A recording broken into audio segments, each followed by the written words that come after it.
ഒരു 2-3 മിനിറ്റ് കഴിഞ്ഞപ്പോൾ അവർ ഒരു മടിശീല എടുത്തു കൊണ്ടുവന്നു. മടിശീല എടുത്തു കൊണ്ടുവന്നിട്ട് ഈ വന്നേരിക്കാരൻ നമ്പൂതിരിയുടെ അടുത്ത് ഇങ്ങനെ കൊടുത്തിട്ട് ചോദിച്ചു, ഈ മടിശീല ഒന്ന് നോക്കൂ, ഇതാവുമോ അങ്ങയുടെ കളഞ്ഞു പോയ മടിശീല? അപ്പം അദ്ദേഹം അത് നോക്കിയപ്പോൾ അത്ഭുതം, ഇത് തന്നെയാണ് എൻ്റെ മടിശീല, ഞാനന്ന് കെട്ടിയ കെട്ട് അഴിച്ചിട്ടും കൂടി ഇല്ല.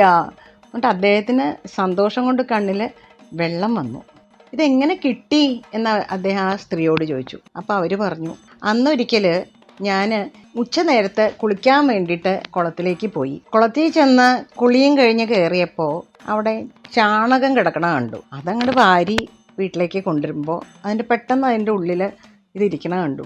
അവിടെയൊക്കെ നോക്കിയിട്ട് ആരെയും കണ്ടുമില്ല. ഇനി ഇതിൻ്റെ ഉടമസ്ഥന്മാരാരെങ്കിലും ഉണ്ടോ എന്നാണ് ഞാൻ നോക്കിയത്, ആരെയും കണ്ടില്ല. അതുകൊണ്ട് വീട്ടിലേക്ക് കൊണ്ടുവന്നു, ചാണകമൊക്കെ കഴുകി കളഞ്ഞ് ഇത് വെയിലത്ത് വെച്ചൊന്ന് ഉണക്കിയിട്ട് ഞാൻ അങ്ങനെ തന്നെ പെട്ടിയിലെടുത്ത് വെക്കുകയാണ് ഉണ്ടായത്. അപ്പോൾ ഇതിൻ്റെ ഉടമസ്ഥന്മാരാരെങ്കിലും വരുമ്പോൾ കൊടുക്കണം എന്നുള്ള ആ ഒരു ചിന്തയോടുകൂടിയാണ് ഞാനിത് സൂക്ഷിച്ച് വെച്ചത്. ഇത്രയും നാളായിട്ടും ആരെയും കാണാഞ്ഞതിൽ ഒരു ഖേദവും എനിക്കുണ്ടായിരുന്നു.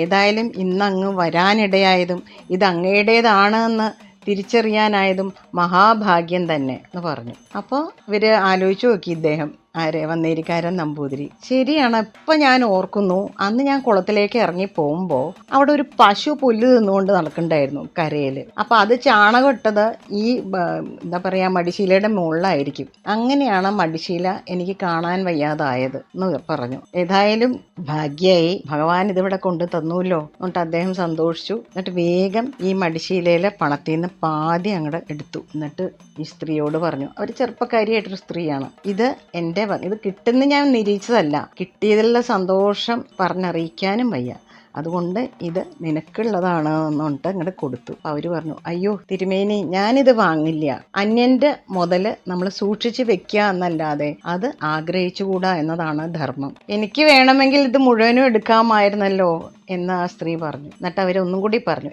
എനിക്ക് പ്രതിഫലമായി വേണ്ടത് അവിടുത്തെ കാരുണ്യവും അനുഗ്രഹവും മാത്രമാണ് എന്ന് പറഞ്ഞു. ഉടനെ ആ വന്നേരിക്കാരൻ നമ്പൂതിരി എണീറ്റ് അവരുടെ മൂർധാവിൽ കൈവച്ച് അനുഗ്രഹിച്ചു. ആനന്ദക്കണ്ണീരോടെ സഗദ്ഗതം അനുഗ്രഹിച്ചു. അടുത്ത കൊല്ലം ഈ സമയമാകുമ്പോഴേക്കും നിനക്ക് അതികോമളനും അതിബുദ്ധിമാനുമായിട്ടുള്ള ഒരു പുത്രനുണ്ടാകട്ടെ എന്ന്. അചിരേണ ആ സ്ത്രീ ഗർഭം ധരിച്ചു. ഒരു കൊല്ലമായപ്പോഴേക്കും അതികോമളനായ ഒരു ആൺകുഞ്ഞിനെ പ്രസവിച്ചു. ആ ബാലനാണ് വളർന്ന് വിശ്വവിശ്രുതനായി തീർന്ന സരസകവി കുലാഗ്രേസരൻ കുഞ്ചൻ നമ്പ്യാർ.